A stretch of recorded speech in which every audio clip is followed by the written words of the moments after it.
Jesus elucidates, why does God allow suffering, lack of insight, and danger of bitterness and obstinacy? June 1st, 2015. Words from Jesus to Sister Clare, spoken by Jackie.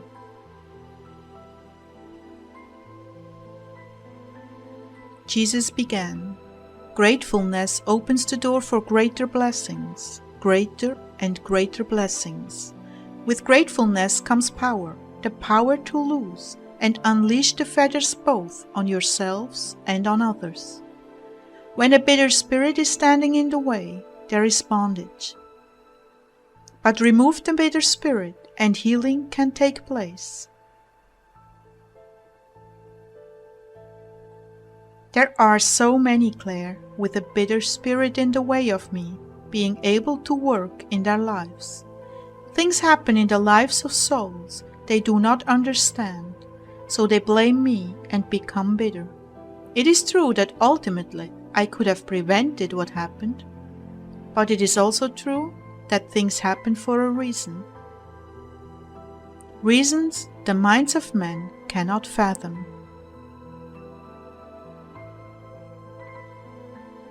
For instance, there are those souls who, had they succeeded in their intended destiny, would have ended their lives going to hell.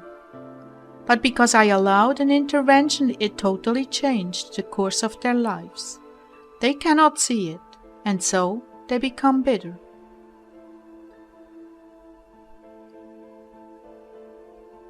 But won't that bitterness take them to hell as well?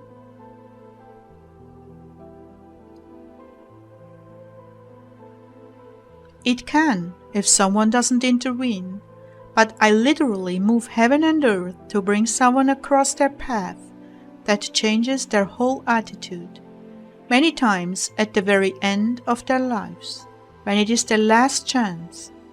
Not that I don't try earlier, but some are so hardened and obstinate that it takes facing death to realize their mistake.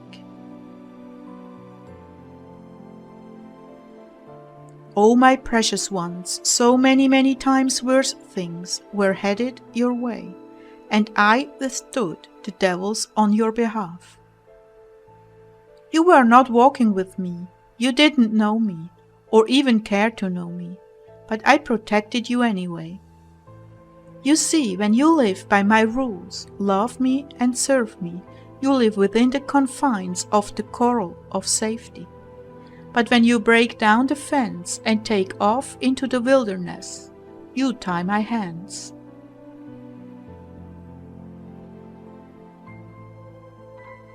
However, even then I relent and overrule my norms to protect you, because I love you and I know you don't understand what you're doing. I approach you year after year after year to turn you from your selfish and blind path, and you ignore me year after year, blithely skipping down the path of your own fancies.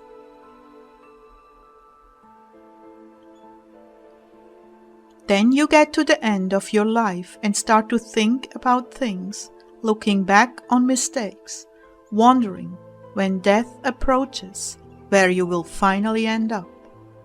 Even then, you try to reason away the things others have warned you with. You choose different religions and say that is your way. But in the stillness of the night, phantoms arise and taunt you with the truth, and you begin to wonder.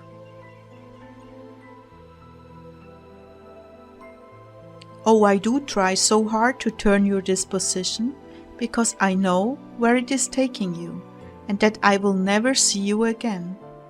I will grieve for you, I will hear your screams from hell, but I won't be able to do anything for you made your decision, in spite of everything I did to turn your heart back to me.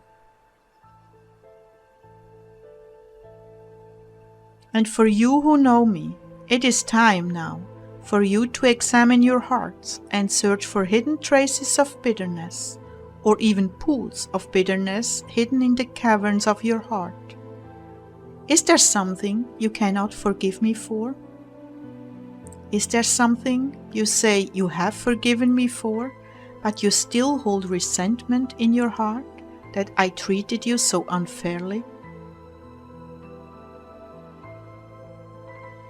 Lord, I struggle with a few issues, the family I was born into for one.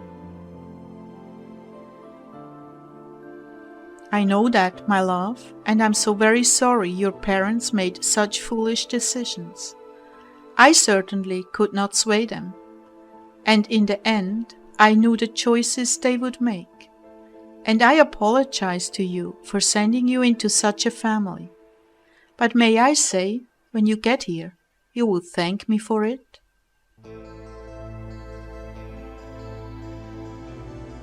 Lord, in my right mind, I thank you for it even now. Yes, even now I see things you gave me through my parents, and it wasn't all bad. And after all, you did overcome me in my searchings and save me. So what have I to complain about? I could be going to hell for the way I lived.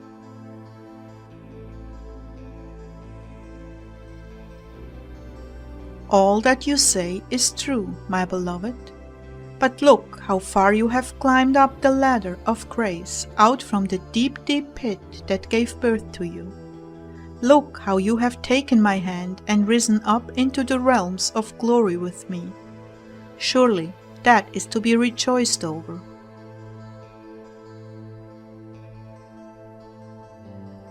It is quite amazing, and I have to say I do feel fulfilled and happy in what you have chosen for me.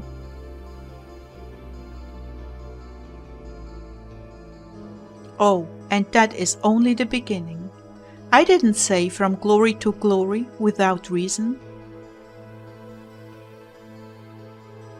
Oh, my children, if you could see from my perspective what you have triumphed over in the kingdom of darkness, if only you could see the amazing obstacles, powers, dominions, and enemies you have triumphed over, you would be so very appreciative, happy, and satisfied.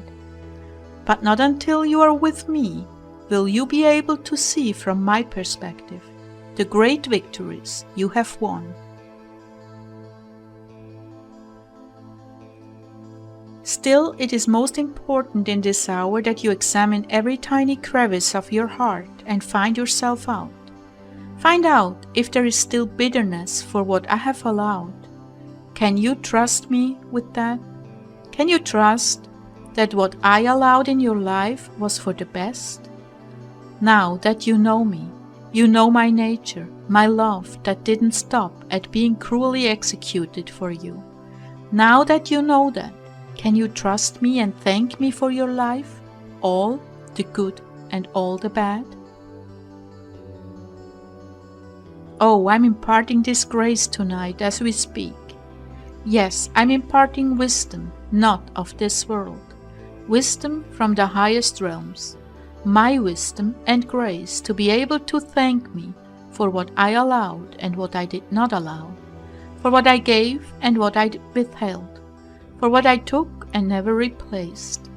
All of it, good and bad, you will see served the purpose, accomplished great good, and in some cases leveled the playing field and cancelled the debt, so you wouldn't be consigned to hell from your very own decisions.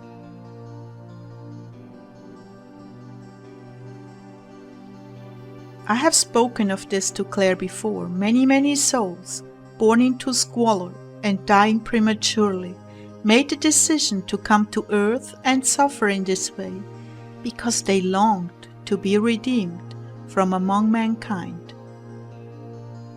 You at this time cannot understand what it means in heaven to be among the redeemed.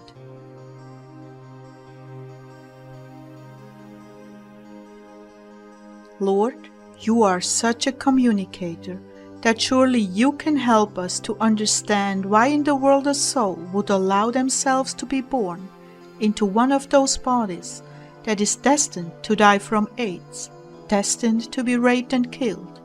Lord, please tell us in a way we can understand.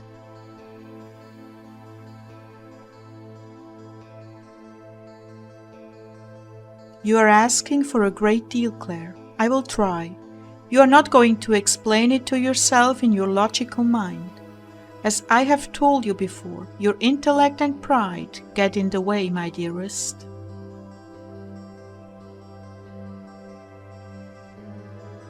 Okay, sorry.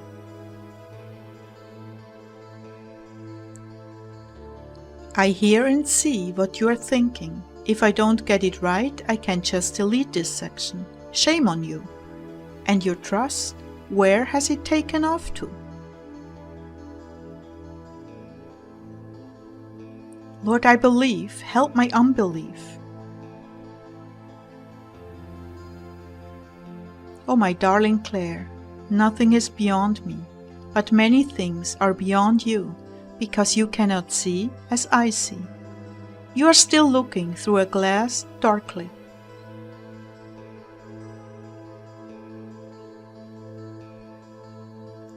Lord, are you saying you won't tell us after all? I should spank you for thinking that. Oh, please don't. You always get me where I live. In the chocolate bar? Please don't tell them how bad I am.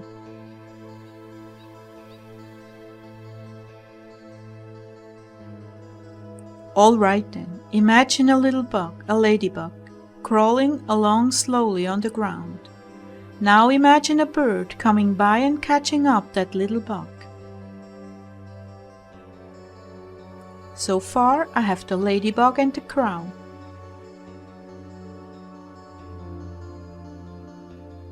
Okay, now imagine the perspective the ladybug has, and then imagine the perspective the crow has. There's no comparison. That's correct. There's no comparison until the bird picks the ladybug up and flies off with it. Then the ladybug can see as the crow sees. Okay. It is the realms of awareness between the two.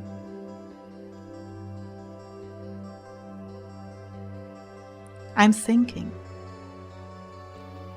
Come on, you asked and now you don't want to see the answer?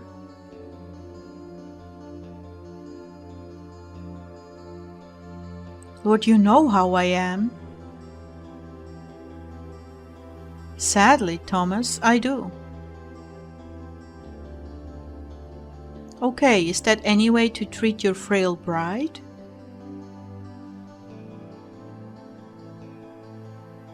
Is that any way to treat your loving Jesus who continually instructs you? No, I'm sorry. All right then, tell them the answer, Clare.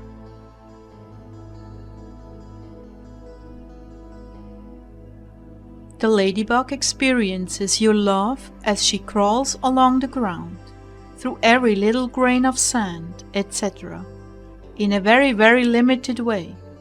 But when she's picked up in the crow's beak, she suddenly sees everything there is to see. Exactly.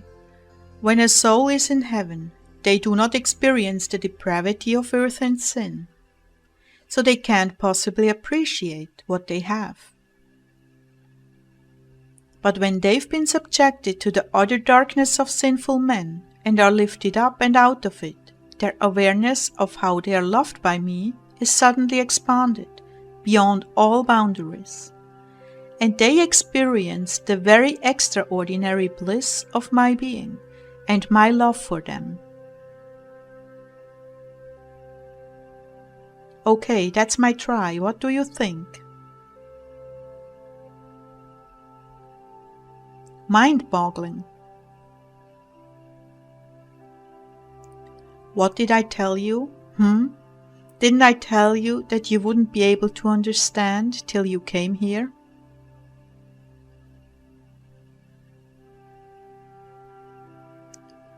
No, Lord, that is positively amazing. When you talk to me, I usually pick up on your thoughts and put them into words. But this example, I was totally mystified by every image. I didn't get it until the very end. Kind of like falling backwards into your waiting arms, which I can't see. I just have to trust.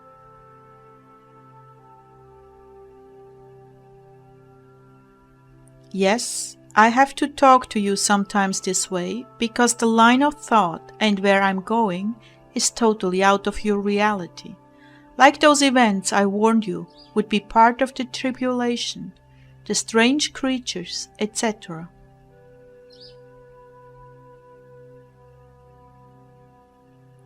Yes, that was hard for me, but you did it. You're amazing, Lord. I know.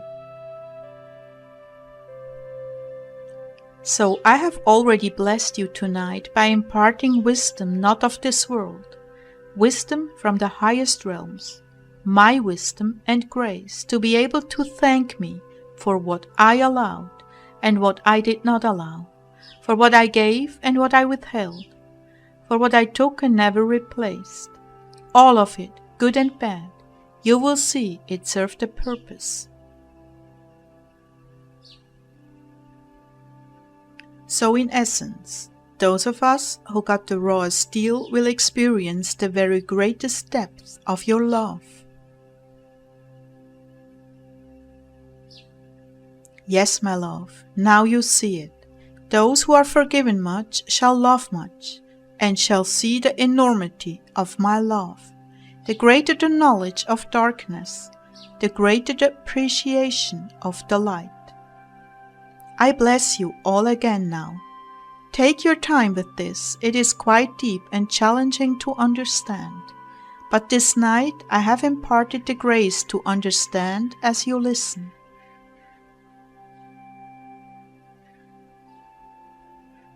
The greater the sorrow and bitterness you've experienced in this life on earth, the more grateful you will be in heaven, and the more bliss and joy you will experience for eternity.